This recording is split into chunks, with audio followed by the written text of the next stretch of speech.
everyone, welcome to the Women in Property podcast. I'm Jasmine, your host for today, and I'm joined by another wonderful woman in property. Hi. Hey guys. Hey Jasmine, thanks for having me on. No problem. Do you want to introduce yourself and tell us a little bit about yourself? Sure. So I'm Margo. I've been in property for about 3 years now, and I love it. And it's been full of highs and lows. And today I'm going to speak about it with you. Yeah, So, exciting. I'm so happy that you could make it. I'll just share a little bit about how we met. I think it's been on multiple social events, really, and usually Michael's been in between. oh, definitely. Yeah. Well, But yeah, last week wasn't it that I saw you, and feel like we had deeper conversations. We were able to talk a bit more, and we really opened up to each other about our experiences because being a woman in property can be quite challenging and difficult sometimes. And it felt really good that I could speak to somebody who also was going through this at the same time. So yeah, that's a little bit about it. But if you wanted to share a little bit about yourself, maybe before property, and then we can jump into property.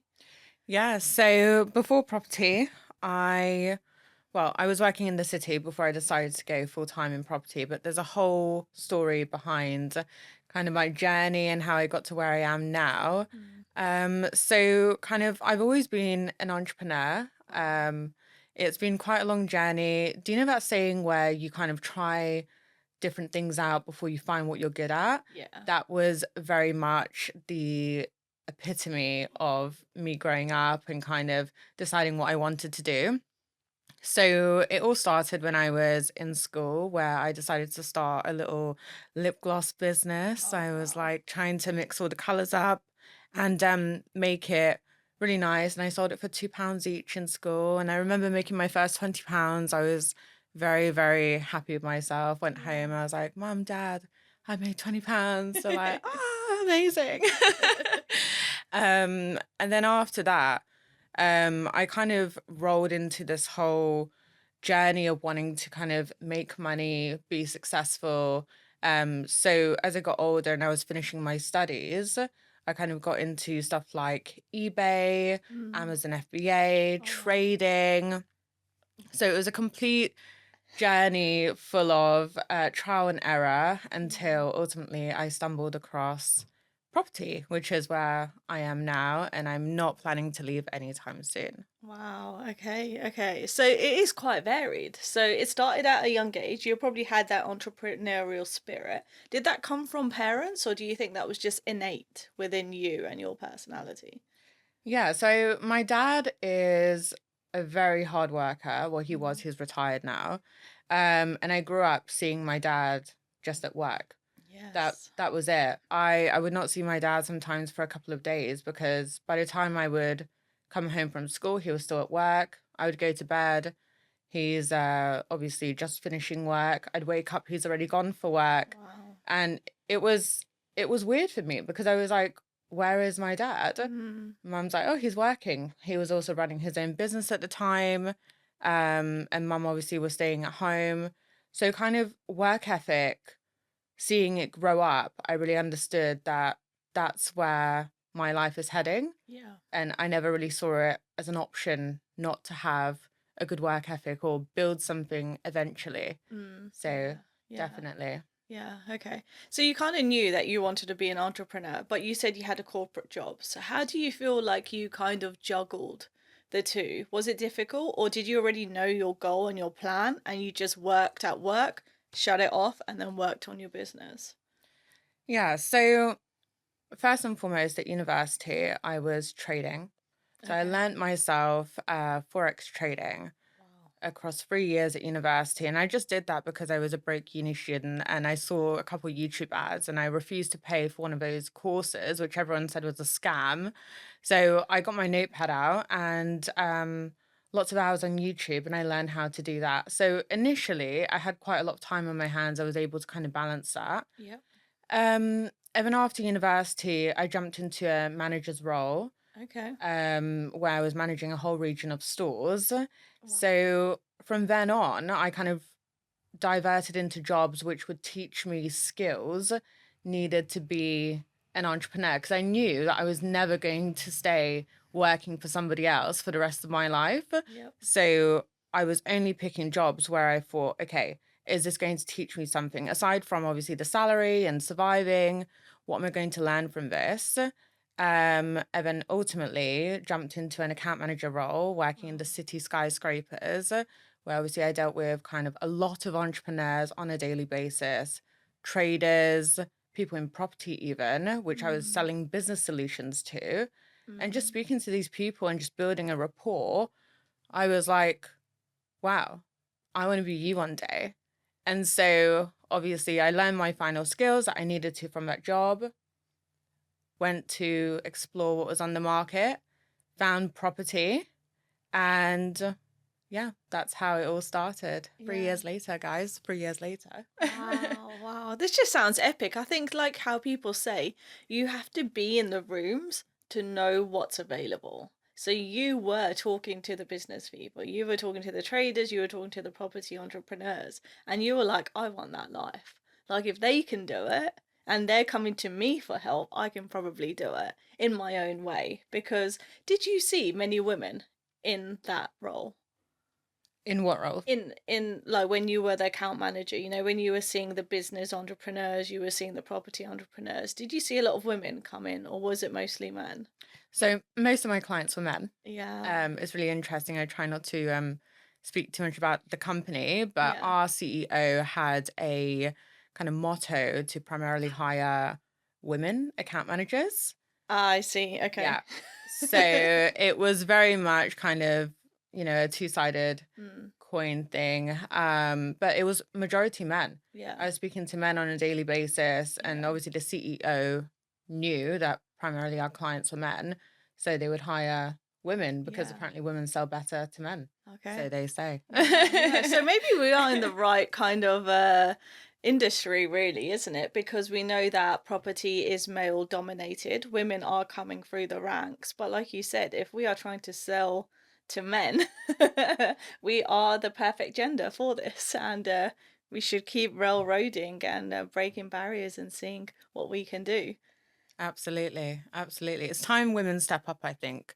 Um, Women should be equal to men when it comes to running businesses.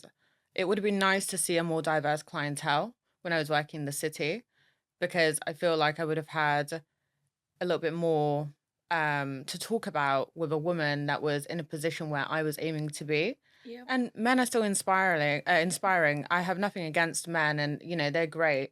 Um, but kind of stepping up as a woman and showing other women which are aspiring to be where you're at is definitely there's something special about it, and there should be more women doing it. Hence Yeah. why we're here. Exactly. That is exactly the reason why we're here, because obviously me and Rani were talking about why we wanted to do this. And she has her reasons and I have my reasons. And at the beginning I was very scared to be kind of on camera and talk, but then I actually took out of it what is the value that I can bring? What wasn't there when I started? And hence I was like, we need to do this. However we do it, we need to do this. We need to get our faces out there. We need to get our conversations out there and just talk about it. So shall we start with your property journey? Yeah, sure. Well, I've had quite an interesting property journey. Yeah. Um, I well, initially I was inspired to get into property because I had family members that had kind of acquired property during the 2008 crash. So Wow. they became kind of accidental landlords. Oh, And I saw how difficult that was. And, kind of growing up and seeing all the, tenants complaining and stuff like that. I was like, oh gosh, I'll never touch this industry. That is yeah. not for me. It's a lot of stress. It is, Mm. it is. And that's why I tried all the different things prior to property. But ultimately, what happened was when I was in my jobs, and obviously I met some clients that were in property as well, I was like, oh, out of everything that they say, property is like kind of a safe asset, it's a safe investment. So I'm just going to go ahead, I'm going to get a property and put some tenants in there. Didn't think about renovating it, didn't think about doing anything to it. I'm just going to let it sit there, and put a small deposit down. And it was a cheap Yorkshire property. Um, Wow. and then I kind of was there and it was generating me peanuts a month. And I was like, well, I suppose in 10 years it will be worth a little bit more, and Yeah. hope for the best kind of thing. And then I started seeing advertisements online to training academies. Yeah. And I remember I was like, I don't know if I should go to this. I'm doing like Amazon FBA at the moment. This is Mm. kind of like my life's full already. I'm working in the city. I've got this Amazon FBA going on. But ultimately, I decided to go with someone that I knew at the time. And I remember listening to this, and I had learned more in that 6 hours than ever, like researching on YouTube and just stuff that you didn't know that you needed to know. Mm. And I was like, okay, like, I think that this is super cool. This is interesting. And obviously, I have a property already. Like, I didn't know you could BRR. Like, what's a BRR? You know? So I got really interested. And then when it came to the point where the day was over, and obviously the whole, like, if you want to upgrade and have like a whole training course, everyone like go to the back of the room and sign up. Yeah. And the person that I went with turned around to me, he's like, you're not going to fall for that, are you? I was like, actually, I think it's really cool. I think I should sign up. No, this is classic sales. Don't fall for it. You've got your information. That's it. Yeah. Could I I was like, ask, was he a man? it was a man. um, and I left that day and I didn't sign up. No. And I was like, okay, I'm going to use the information to see where I can uh, obviously use it in my existing property, see if I can buy some more and just go from there. But for months, that feeling of like missing out, that I had made a mistake by not learning more, by not signing up, it was sitting with me. Wow. And there was just like a whole feeling that I had that I just needed to go back. I couldn't Mm. explain it. It's like a bit of I'm quite spiritual, so I believe in like guidance and a bit like divine timing and everything like that. So when I saw that it was advertised again, I went back to the day course. And then this time, when it was, okay, everyone go to the back if you want to, I shot to the back and I Yeah. signed up. And it was the best decision of my life. Yeah. It Yeah. was. And from then on, I've just carried on buying properties. I've met amazing, incredible people, which are going to be friends for life. Mm. People that have helped me on my journey that you just wouldn't expect. Yeah. And now obviously it's grown and things have developed and it's my full-time thing. Yeah. I don't have a day job anymore and I love it. Yeah. You have Yeah. the freedom, right? Yeah. Like you can do whatever you want, whenever you want, however Yeah. you want.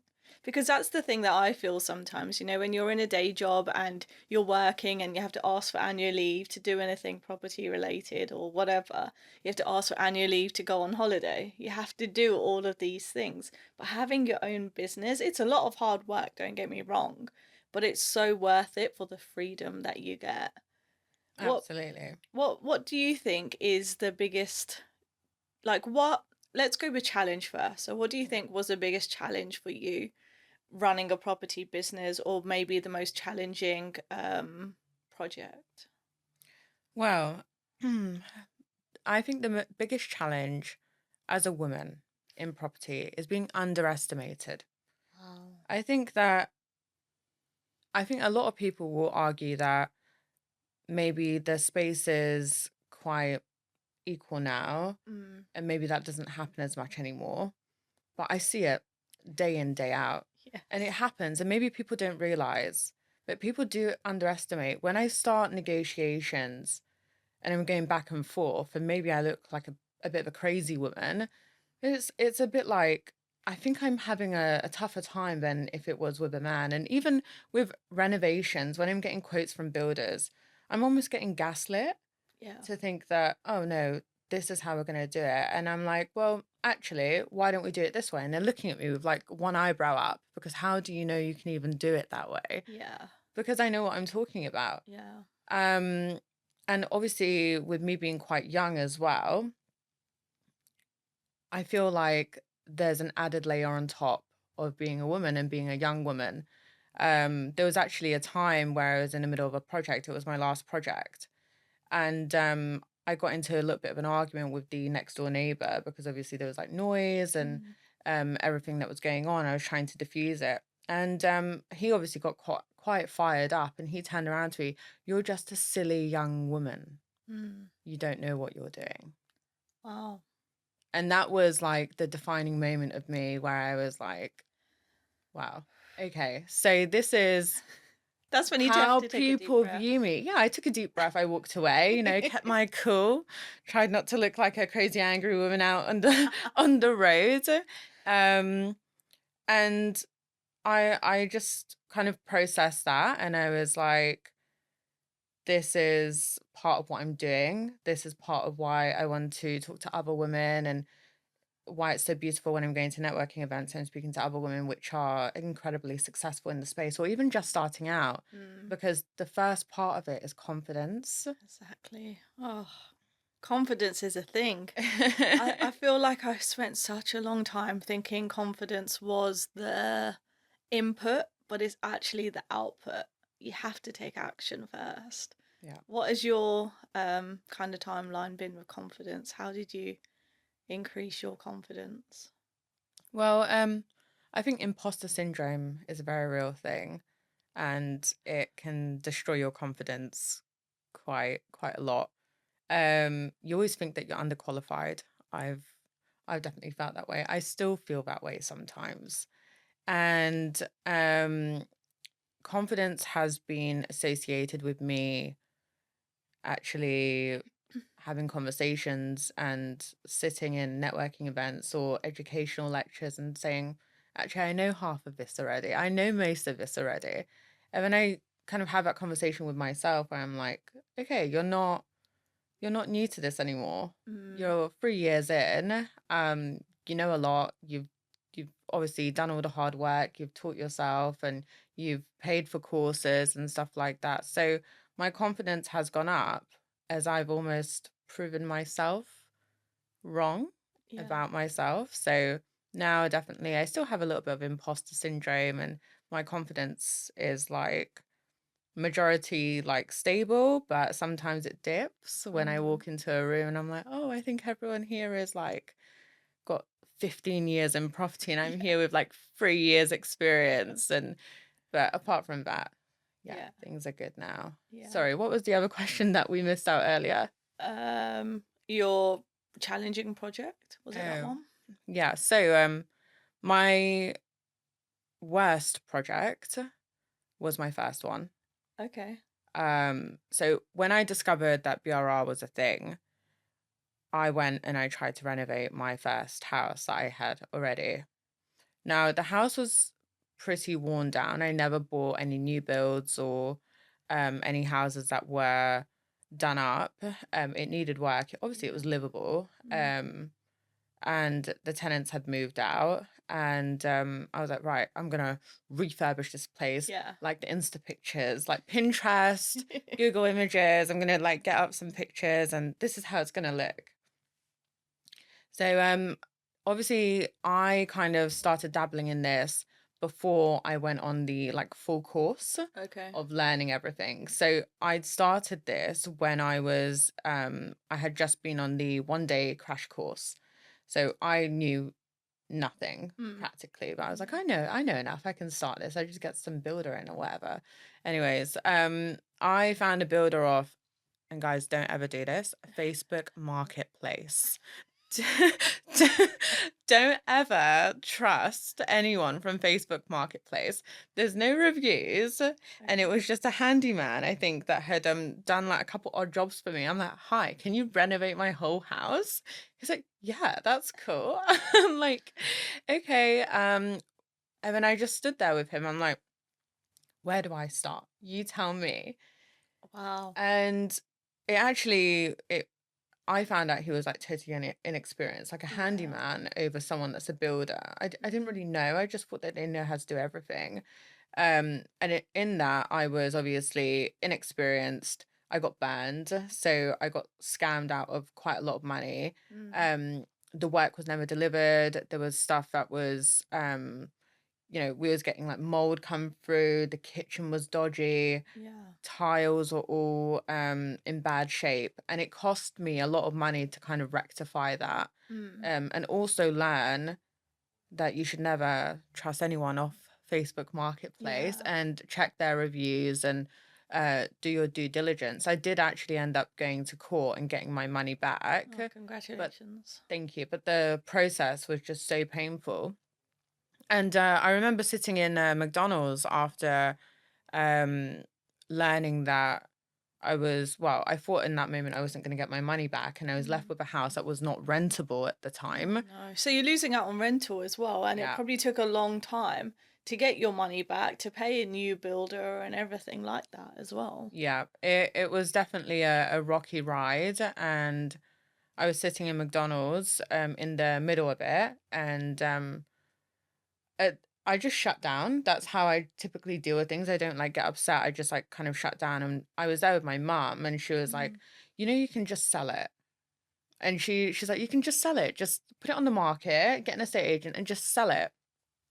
And I turned around to her, I said, no, mum, I've got to go through this. Yep. I actually feel that I have to go through this. And right now I'm burning inside, full of anger, full of disappointment, and I don't want to deal with it anymore. But I just have a feeling that this is going to lead me somewhere, and I have to go through this. And people, they have to learn hard lessons in business. Yeah. And obviously this is a new industry for me, and I've got to learn this lesson. She goes, okay, your choice. And that's it. Mm. And throughout that whole experience until the end, she actually gave me the option to kind of, she's like, are you sure you don't want to sell it? Are you sure you don't want to sell it? I'm like, no. And then eventually when it was done and I got my refinance, I was like, Yeah. and then I proceeded to keep buying, and then obviously did things the right way, went on the course, trained, Mm. and it was definitely an experience, but it shaped me in this industry, and it also taught me never to be so naive, Yeah. because I was a little bit naive. Yeah. But yeah. But if you don't know, you don't know. That's the thing. You don't know what you don't know.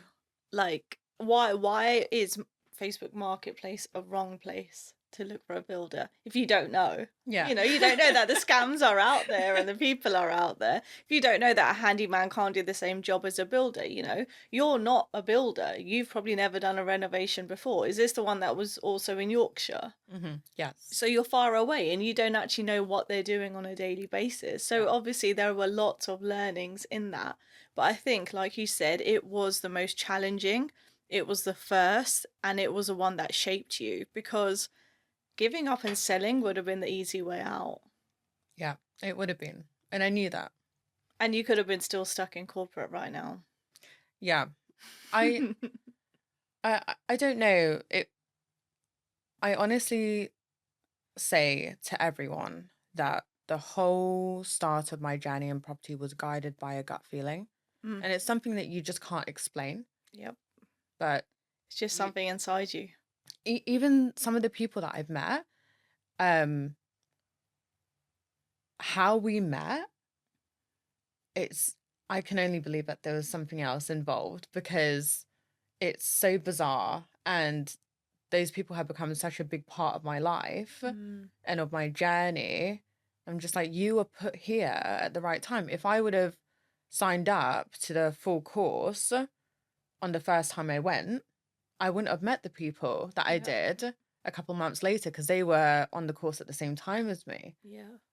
And that's why I believe, trust your gut, trust. If you think you're meant for something more, there's a reason for it. Mm, And it's probably because you are meant for something more. yeah. So, yeah. And just keep going, isn't it? That's Yeah. part of it. Things get tough, things get difficult, things get fiery. Yeah, they Take do. the deep breath, like you said. Yoga, Pilates. That's how I function these days. Yeah. No, I definitely want to talk about spirituality with you later as well. So what shall we switch it up and just talk about, like, your favorite or your most proud project that you've had? Ooh. Um, my favorite project, it either is my last one because I really challenged myself. You So I love did a challenges.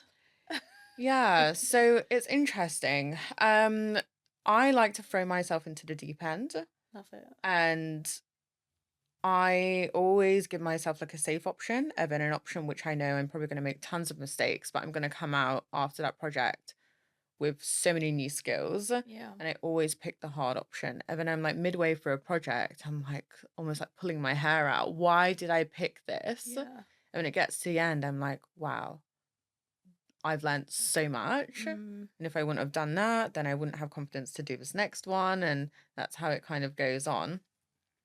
So I'll talk about my last one. So I converted a 3-bed semi-detached house into a 5-bed HMO. Wow. Never done a HMO in my life, ever. Land order theory. Saw an auction property, never bought from auction before. So challenge after challenge. Yeah, Why HMO? because I think that I already had the single lets Okay. going on. And I quickly understood that single lets are never going to retire you, especially if they're based up north. Yes. So that for me was not going to lead me in a direction where I could allocate more time to property. I needed something that was going to generate me more income. Yeah. And obviously a HMO was the way to do that, because obviously I did a 3 to 5 beds, so that's 5 income streams that I was now creating from one property. And obviously as a student I lived in a HMO.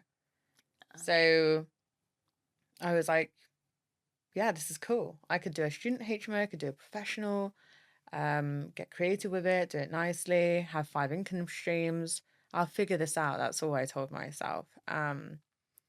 So I was scouring the internet, found an auction property, viewed it, and then they told me on the viewing, oh, this property is actually already live on auction and it's ending tomorrow. Oh. And I was like, oh, the agent over the phone told me it's going next week. Like, no, it's live now. Go home, done all my calculations. I'm like, okay, this is like what I can do, my maximum bid. Read through all the auction packs. Did they make sense to you, or did you need any help with the auction back?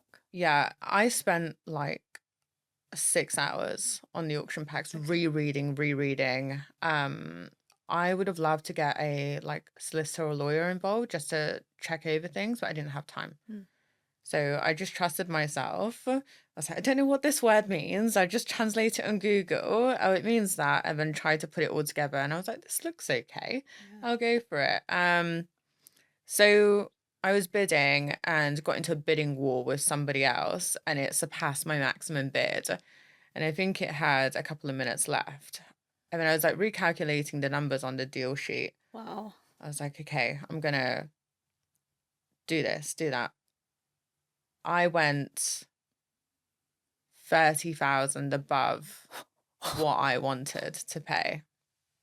Weren't you having heart attacks? I'm having heart attacks hearing your number.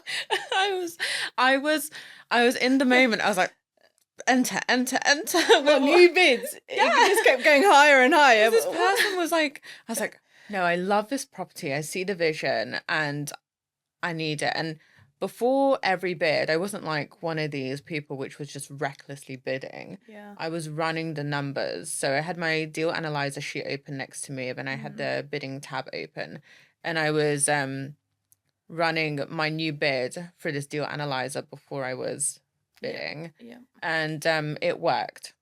Still worked. It still worked. But I needed to cut down a little bit of money on the refurb. I'd done quite a generous calculation on the refurb. So I was like, if I can just shave it down by 5K, this can work. Okay. So set myself obviously a goal, won it. I then got called from the auction house. Hi, can you pay 11K in auction fees now? Because it was from an auction house that was more expensive. Yeah. I think it's like 6.6% of purchase price. So within like a matter of minutes, like I'm minus 11K in my bank account, and just go for it. But when I got into it, the process was amazing. I interviewed 20 builders. Oh, yes. Because this I is the learning, right? Yeah, yeah. They were just like, at one point there was like 2 or 3 builders arriving at one time. I was like, hi, can you wait? And I ended up repeating myself constantly for about a week. You know, you're explaining the same thing to multiple different builders that are coming. And I felt like my brain was going to explode at the end of that week. And it was Yeah. that final builder that I had interviewed that ended up being my builder that I relied on during the whole project. And honestly, he was incredible. Yeah. Um, the communication was there. Obviously, we did everything by the book, had a contract, and he delivered the project for me, and ultimately we got it over the line. And we turned a 3-bed into a 5-bed. We had building control come out. We had neighbors reporting us to the council. It Mm, was full of hiccups, and it was full of nights of me on the laptop trying to figure stuff out. yeah. So I've never dealt with building control before. I've just done like simple light refurbishments. Mm, So and obviously the licensing part as well. yeah. So the builder was had experience all of this? Did he have experience of building control and the HMO licenses and converting a 3-bed to a 5-bed? Yeah, so Okay. so he had done some work in some previous HMOs, dealt with building control before. And honestly, because of his consistency and just our open communication and that trust that we built, it went smoother than it would have if I would have picked anyone else. Yeah. Yeah. You are relying on your builder throughout that project Yeah. to maintain quality control, because sometimes they have to bring in subcontractors to do, like plumbing or Mm, electrics, and they're going to be the ones to check that everything is to the standard that you are needing it to be. yeah. um but no, it went very smoothly. There was some hiccups where it's like giving me some options, like, okay, this doesn't work, but we can do it this way. We had an architect come in, um and that was my favorite project, because through all of the hiccups and all of the problems, the team of people involved on that project Yeah. worked so well together that when it was finished and we all kind of said, phew, we all kind of just were really pleased with each other. And I was in a property that I knew was going to be of a high standard for the tenants that were going to live there. And everyone was really pleased. So, Oh, yeah. yeah, yeah. That sounds amazing and epic. So it just kind of follows the journey, right? From your beginning challenges of your first project to your last project. The confidence, the knowledge, the experience, like just how you show up for yourself. You had the confidence to say, yeah, I can do it. Yeah, I'm going to spend more money, but you also took the time to interview the 20th builder that turned out to be the builder for you. Now, that's the problem, and this is what a lot of mentors do tell us. It's in the numbers. How many no's do you have to get your final yes? How many builders do you have to get through to find your final builder? It's all worth it. And like you said, it's all divine timing as well, because 20th was the lucky one for you. Yeah. It was a long 20. A long 20. And I don't know why it seems to be, even on my on the project before that, it ended up being the last builder. I think it was like I interviewed 17 builders. Mm, 17th was the one I went with. mm, So I think that it just seems to be kind of a lucky thing for me that I end up working with the last one that I yeah. interview. And some people don't even deliver quotes. Mm, They spend a whole hour going for everything and then I never hear back. I'm like, yeah. Yeah. thanks. But Thanks. also that's just not the right fit as well. You know, maybe they knew it wasn't the right fit, you knew, and the universe was like, not for you, Yeah. not that one for you. You'll never hear from this person again. They're gonna Yeah. ghost you. Ghosted by a builder. I think I was ghosted about by 5 builders. I was like, where is this person? They told me they were going to send me a quote and they just don't Yeah, send it. And I'm like, yeah, okay, yeah. No, right. it can be challenging. So what does success mean to you? Well, When I started out Yeah. as a entrepreneur, I would have said money. When I Mm. become rich, that's when I know I'm successful. Yeah, yeah. Superficial right at the Yeah. beginning.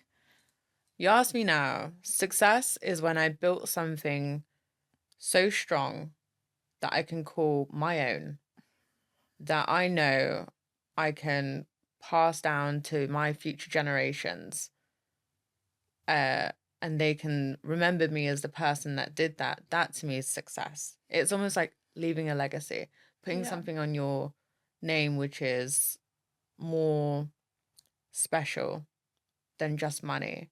So for me now, it's definitely more sentimental. And it's just about saying, hey, I created that. And I obviously you always feel like you can keep going more and more and more. And where does success lie in your journey? Is it after you have 5 properties? Is it after you have 10, Yeah. 15? Um, is it after you make 50K a month, 100K a month? Yeah. But I think for me, it's just saying you built something solid that you know works Mm. and that you can look at the end of the day and say, actually, I did that. Yeah. So Yeah. I'm very much living in that success frame of mind at the moment once I realized it wasn't tied to kind of being a millionaire, trillionaire, billionaire, whatever. Mm. Yeah. Yeah. No, I think that's so important because I feel like maybe through social media, maybe through family or society, or even in the corporate job that you had, money seemed to be the thing that people talked about the most. You wouldn't hear, not to be mean, you wouldn't hear a successful guy on stage saying, I did so much work, I pushed myself so much because I want to build generational wealth. It's usually for family security. I need this number in my bank account. It's always to do with money because that's just how we kind of think about things in general. When you're an employee and you're getting a monthly wage, it's to do with the money. Now, how do I separate that? But the way that you've explained it, it just hits different. And that's probably why you're motivated to keep going. Even though your goal was probably set at level one, you're still going for level 5, level 10, level 20 because your goal is much bigger than Mhm. just money. Yeah. And I think that's important. I think people that just do it for money don't last very long. Mm. And once they lose the money, the discipline goes, motivation goes. Yeah. I mean, in property, money's up and down all the time. Anyone that tells you that they started in property and loads of money and it's just gone like that for them, I have to question their experience in property Yeah. because it's very much one day you're up and one day you're down. Yeah. And I know that when I've been doing BRRs, because I wasn't working with investors before, so when I was doing that and funding that out of my own pocket, I I was almost I was in minus all the time Yeah. trying to make sure that I could get this BRR over the line. Or as I like to say it, living off pot noodles is my my BRR diet when I've got something going on. Yeah. Um, so I think that once you enter thinking, okay, this is about money, and then you love the journey so much that that then gets put aside, Mm. and then success means something else to you. So it's a Yeah. really beautiful thing. Yeah. Yeah, yeah. And this is why stories like yours need to be shared because women might not relate to a money goal. Whereas if they think more maybe maternally or more in the feelings or more in the spirituality, it's about what you give to the world. You are creating a HMO to give a life to multiple people where they can feel safe and secure. That Yeah. is the reason behind a HMO. That's the reason why you are getting paid. You're filling a gap in someone's problem. You're giving a Yeah. solution. And then you see that on a bigger scale, you're improving houses with your BRRs. Hmm. You are buying houses that are really in the dumps and you're putting your hard earned money into it and getting the final project done as well. So all of these things are like, it's always bigger than you, it's always bigger than money. It is. It is. There's people that have turned around to me, oh, HMOs are unethical. Why are you doing a HMO? I'm like, do you know that there's a housing shortage at the moment in the UK, and that a lot of people actually can't afford to catch up with rents and what Mm. they're costing. They can't afford to rent a one bedroom place in that City area, centre, in yeah. the city centre, on the outskirts or whatnot.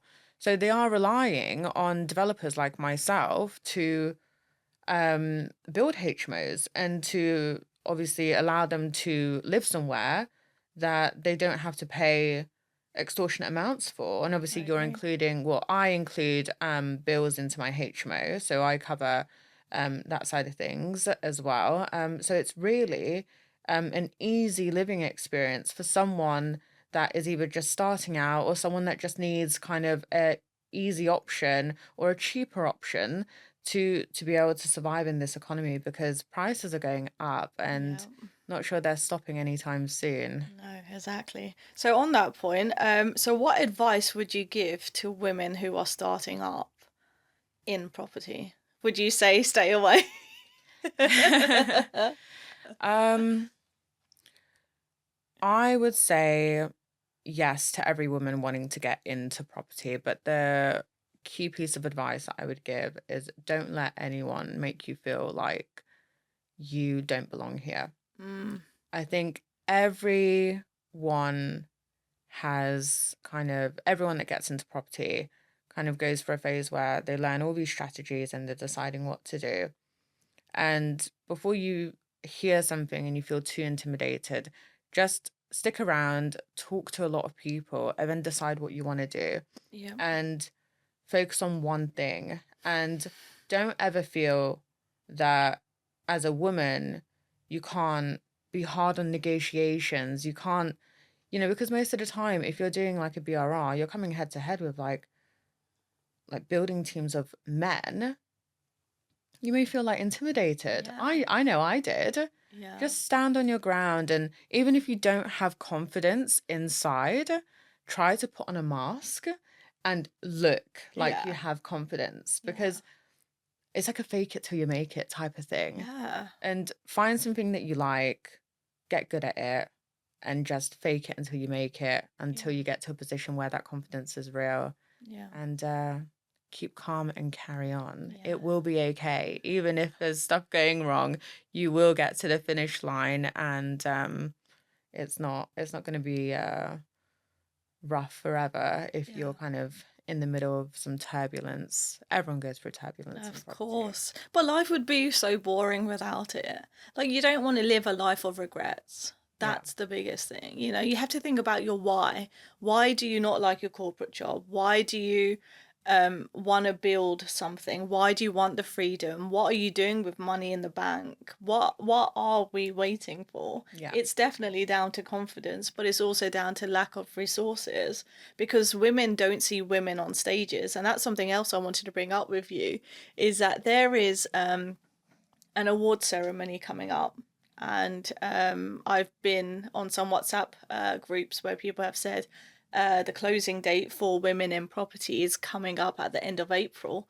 And why, like, if you know anyone who wants to nominate themselves or not nominate other people or whatever. And I asked two of my friends who I think are doing a great job in property about nominating themselves, and they both said no. That's really sad. So can I ask you to nominate yourself? Oh. No, but you tell me your points on this, because I feel women feel like they need permission before doing stuff. Mhm. And when I gave them the permission, they still didn't do it. And then I'm like pulling my hair out thinking, if we don't see women like you doing it, what confidence do the rest of us have? Mhm. But yeah, let me know your thoughts on that. Well, I think it goes back to what we touched on earlier. It's just about imposter syndrome.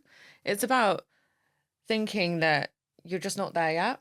Mm, And you could have done, 10 BRRs and still think that you're just not there yet, and that you almost don't deserve it. mm, It's really sad. I think it's definitely more common in women than it is men, especially because property is a male dominated it is. industry.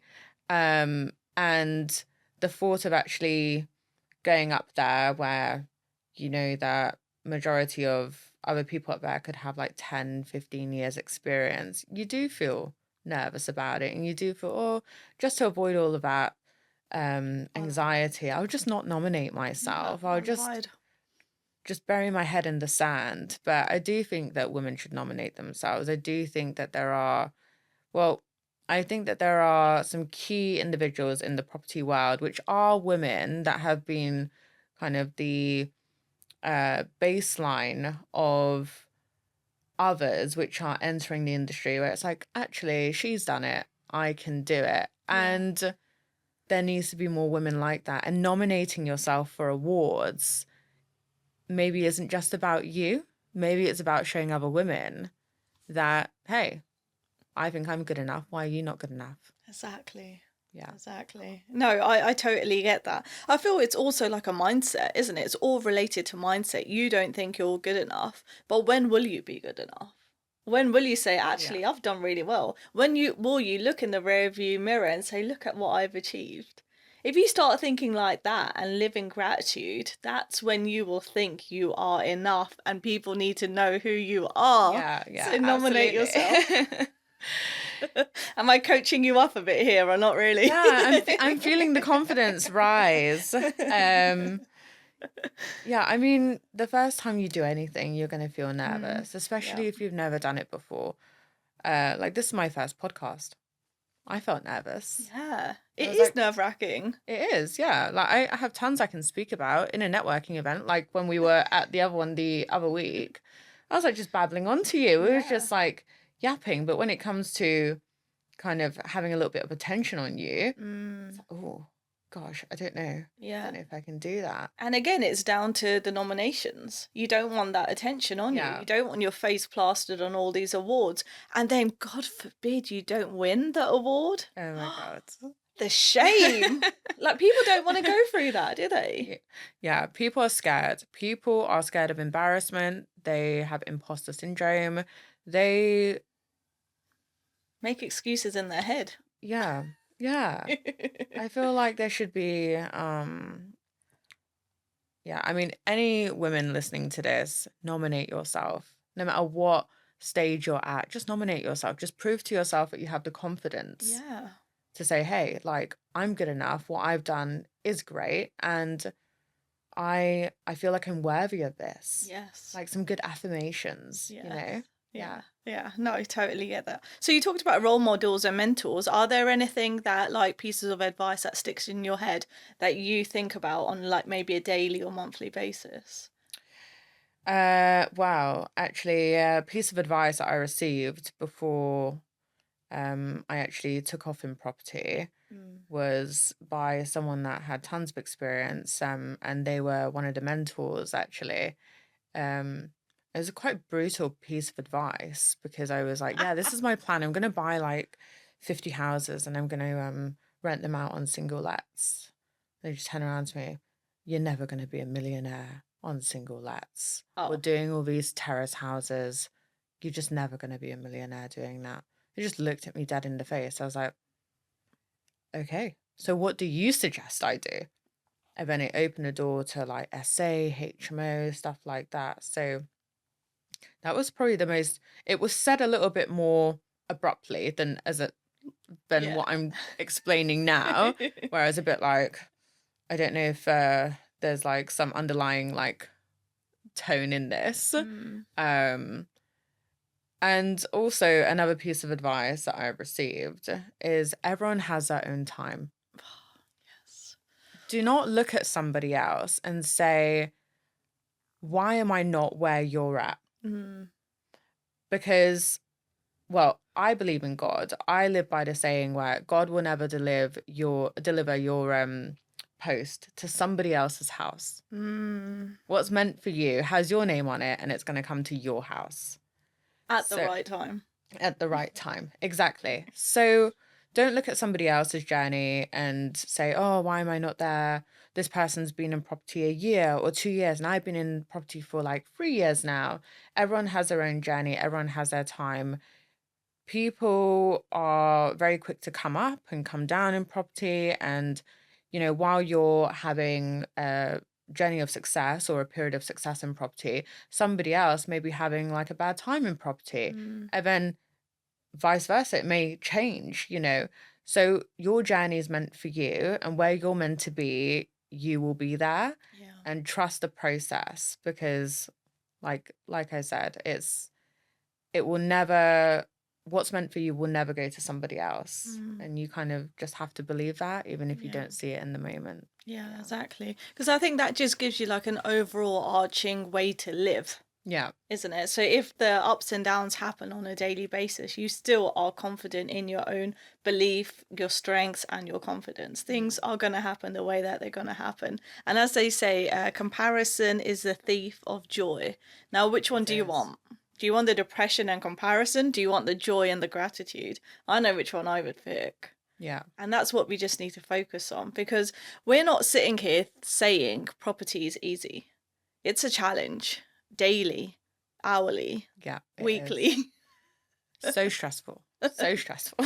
But we're still here doing it because we see the bigger picture. Hmm. We know what can come from it. We know what education can help us with. We Yeah. know what can really like launch our businesses. Yeah. And I think that's what's key. So is there anything else that you would like to say or discuss?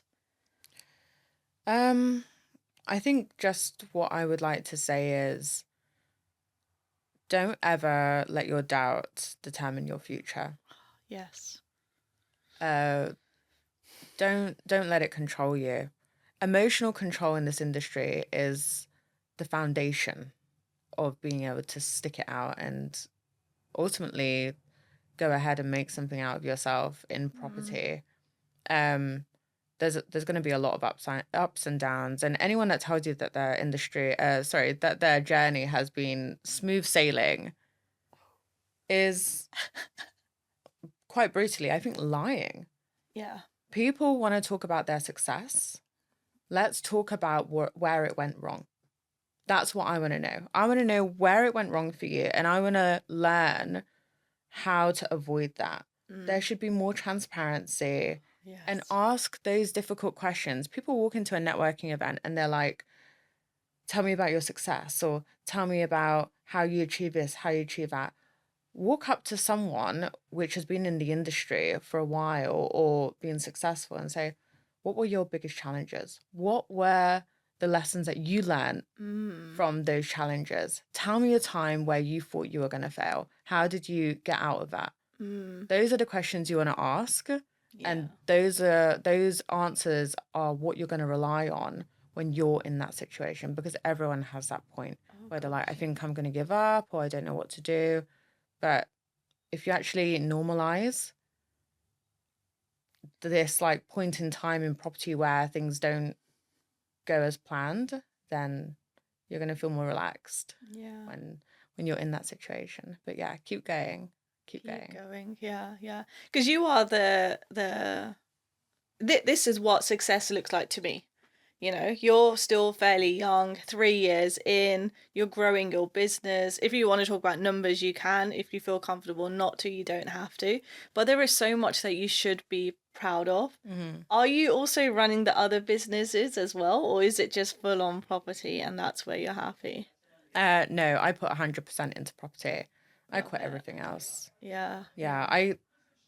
I It's knew not. that this is what I wanted to do. Mm. This is where my passion is. I love property. I speak about it for fun. That's like, I'm a bit of a geek when it comes to property. Just go back and visit my parents sometimes. Did you know that this is going on? That's happening. This legislation's coming in. They're like, yeah, whatever that means. Yeah, yeah, So yeah, obviously try not to dabble too much on numbers, but yeah. um I've made it full time. It is my sole income. Mm. And my portfolio will reach 7 figures this year, which is Wow. uh a point in time where I kind of have to say to myself, okay, you can calm down a little bit now. Yeah, Don't need yeah. to be that obsessed with it. But knowing my work ethic, I think that again, it's going to be a case of, okay, I'm satisfied for like 1 week and then back on it. Yeah, yeah. And what do your parents say? Because you've brought them up a couple of times, you know, at the beginning your mum wasn't Yeah. so keen and wanted to give you the easy way out, and Mm-hmm. now like you've brought them up again, like Mm-hmm. what do they think of you and your successes and everything that you've achieved? Well, I I've been very lucky. My parents are the foundation of me and who I am as a person. I'm very close to my parents. My dad, obviously, he's taught me all about work ethic and all about how to stick something out even when things are not going your Yeah. way, and keep trying and trying again. Mm. And my mum is just, well, my mum's actually an architect by profession. Oh wow. She's not an architect, she's retired now, Yeah. but she is incredibly smart and she's really good at problem solving, and she's very quick to kind of help me out if I need to do something quite quickly. And she's got the keys to all of my properties. So if there's ever an emergency, she just jumps in the car and goes. Um, but my parents have been the absolute foundation of my success. I'm so lucky. They're so proud of me.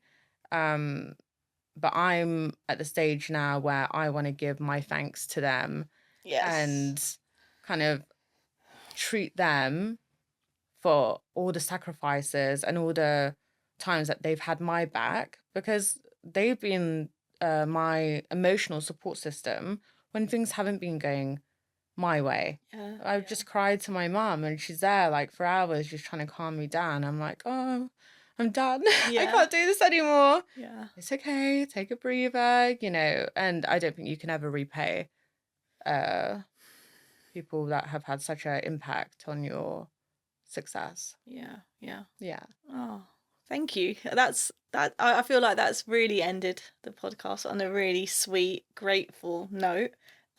Because our parents are like the foundation, and not everyone's lucky to have a great relationship with their parents. So thank you so much for sharing that My sweet, pleasure. sweet story. And thank you for being on the podcast. I've really enjoyed our conversation, and I wish you all the successes in your business. And Thank you. look forward to just watching you on this journey, and obviously having our own little gossip and networking events as Oh well. yes, more to come. I think there's always something going on, so Yeah, you need to there is. release. Yeah, definitely, definitely. But thanks so much for having me. I've had the best time. Great. Do you want to share your Instagram as well? Yes, I'm Margo Properties. That's Great. me. Yeah, Follow me on Instagram. Let's connect. yeah, Yeah. great. Thank you so much. Thank you, everyone. There is another episode of Women in Property done. Hope you enjoyed it, and please go and follow Margot. Thank you so much. Bye, guys.